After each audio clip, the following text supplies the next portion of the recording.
Bacterium po.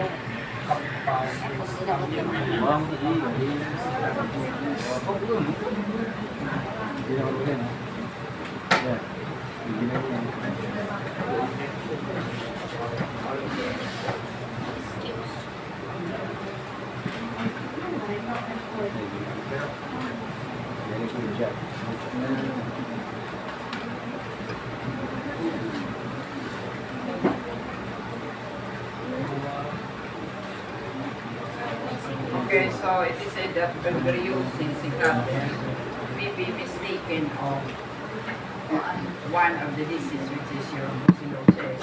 No? That is why it is listed. No? So that the raiser or the livestock raiser should be sure kung talaga tuberculosis yun. No? Epizootic bovine infertility. So, nagkakahawig kasi ang brucellosis nagkakaroon ng infertility ng libat kaya nagkakaroon ng abortion. Pero, nagkakaiba lang yung mga sintomas. Ano?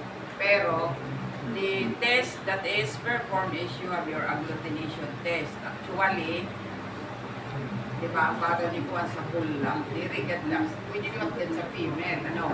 Pero ang bull, kasi mount in the test female, the bull will transfer the bacteria to the cow kung gagamiton sa pag-eating, ano?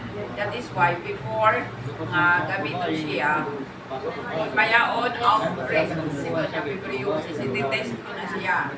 Ang iko ko kasi nilugo. Tapos yung laboratory dito. Kaya nito ang reagent. Kung halimbawa, ang dugo, dinalagyan ng reagent. Once it is examined in the microscope, kung positive, maya itong kulay nga ma-appear. Kung halimbawa lang, violet ang color. Ano? Sa dugo nga, mga spots nga, may bacteria dito. Nakikita ito sa may hindi na nga, di ka naglalata pa, di ka nakikisabay ka na. Nanong pangutana? Ang kusba talaga ma'am dyan, affected sa babae ba talaga o sa lalaki? Sa lalaki, pwede sa Makukuha. sabay.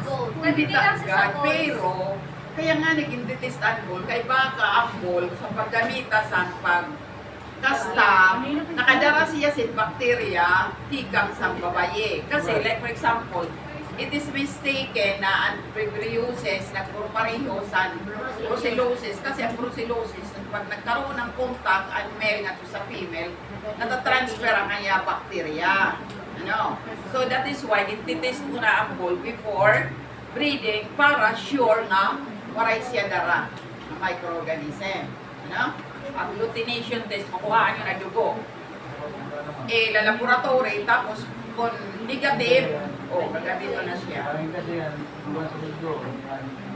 Kasi, ato siya, bacteria, ato siya, kay kwan siya, bovine infertility. Ano?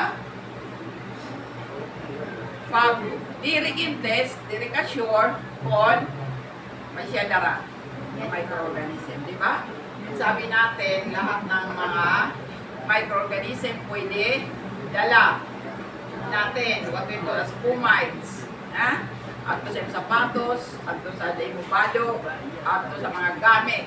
Ano? Kaya pinagbabawal sa mga established farm ang pagkakto hindi ka marigo. Ano? Lockdown. Ano? Especially kung sa laboratory. Ito niya nagkakamatay din mga karabaw, diba? Kinuha blood sample sa laboratory. Pero ako, kung ng result, kuhaan na kay na naman nagkakamatay. Kasi usually, nagbabakuna itong seropersi ka ng hemorrhagic septicemia. Kasi that is the one of the most common disease. Hindi sa atin, sinugan niyo yung Shanghai. Pero hemorrhagic ito. It is caused by a protozoan parasite. Ang bagaw mo nga, o sinuha niya Shanghai, may mga ulo ng mga pusag. Within the fibers of the meat, pag ipapatay ang karne. Mga pusag, mga protozoa ito. Kaya nagiging anemic yung hayop, kaya sinipsip ang dugo. Ano? So, ang last niya, pag malala na, nagiging weak ang hayop, tapos nagkakaroon ng copious bloody diarrhea ito. Nauus siya na lapos lang, may dugo. Ano? May ito. Malala na ito siya. Ha? Ay, kung ano ito, sa unong din yan. Man, pwede ko nung kauno ng karne. Bawa ni Kuya Ryan. Dire pa. Hindi ko Dire pa. nakakauna kasi doon. Kanini, malala. Siya nga eh. Nga, dara mo ang kuwan. Ano ba sito? Kuwan lang ito. Papangakan lang. Kaya nga ni mama ko nakatali na. Lauya pa ko. Okay, next supporter na. 5 years. Akala.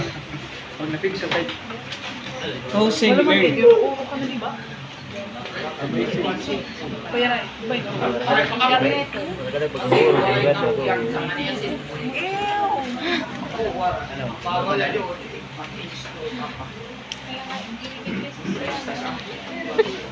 High blood. Installer ang. So, 7. Ilang na? 7.